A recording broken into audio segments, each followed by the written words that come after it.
শিশু সাজিদকে ৩২ ঘণ্টা পর যখন উদ্ধার করা হলো, সেই মুহূর্তে যেখানে উপস্থিত ছিলেন সবাই চিৎকার করে বলল, আল্লাহু আকবার, আল্লাহু আকবার।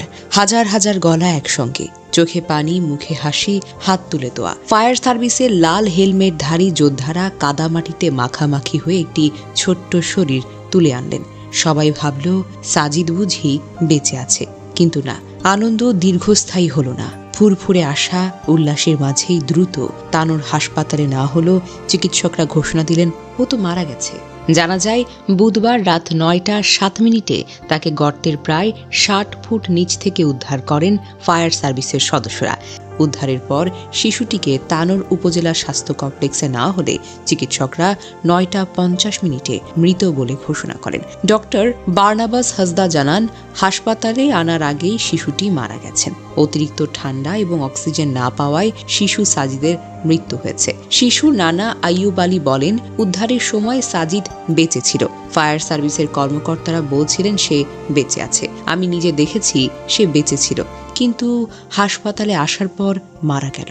মরদেহ তার বাড়ি তানোর কুড়িরহাট পূর্বপাড়া নেওয়া হয়েছে। প্রত্যক্ষদর্শী ও ফায়ার সার্ভিসের সূত্রে জানা গেছে, উদ্ধার অভিযান শুরুর পর থেকেই ঘটনাস্থলে ফায়ার সার্ভিসের অ্যাম্বুলেন্স প্রস্তুত রাখা ছিল, তবে সেখানে কোনো চিকিৎসক দল ছিল না।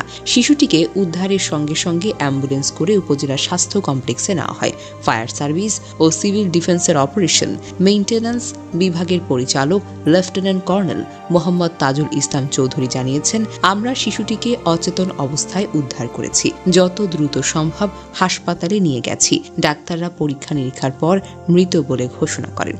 তাদের এই অবিচল পরিশ্রম, রাতভর খোঁড়াই, একসঙ্গে চলা একাধিক ইউনিটের সমন্বয়, এই তৎপরতা প্রশংসার যোগ্য। কারণ মানুষের জীবন বাঁচানোর জন্য তারা এক মুহূর্তেও থেমে থাকেনি। তারা গর্তের পাশে এক্সকাভেটর নিয়ে খুঁড়ে খুঁড়ে সুড়ঙ্গ তৈরি করেছেন, প্রতি ১০ ফুট পর পর খনন করেছেন, আবার হাতে খুঁড়েও চেষ্টা করেছেন। তাদের এই নিষ্ঠা, একাগ্রতা এবং মানসিক দায়িত্ববোধ আজ এই ঘটনার একমাত্র প্রমাণ।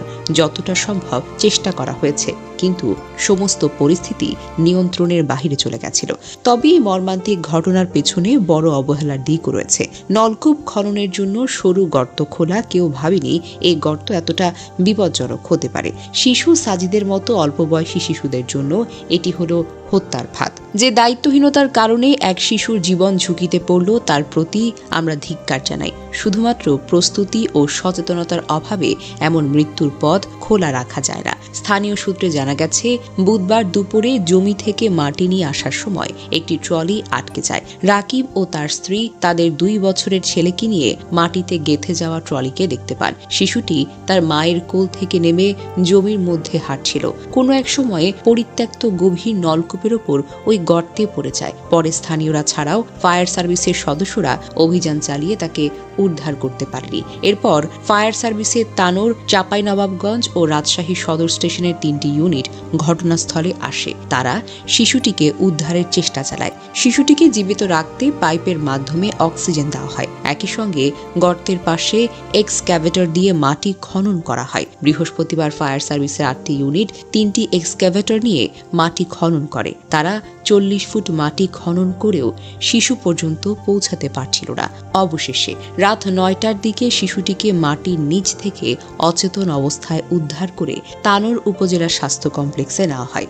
সেখানে চিকিৎসক পরীক্ষা নিরীক্ষা করে তাকে মৃত বলে ঘোষণা করেন।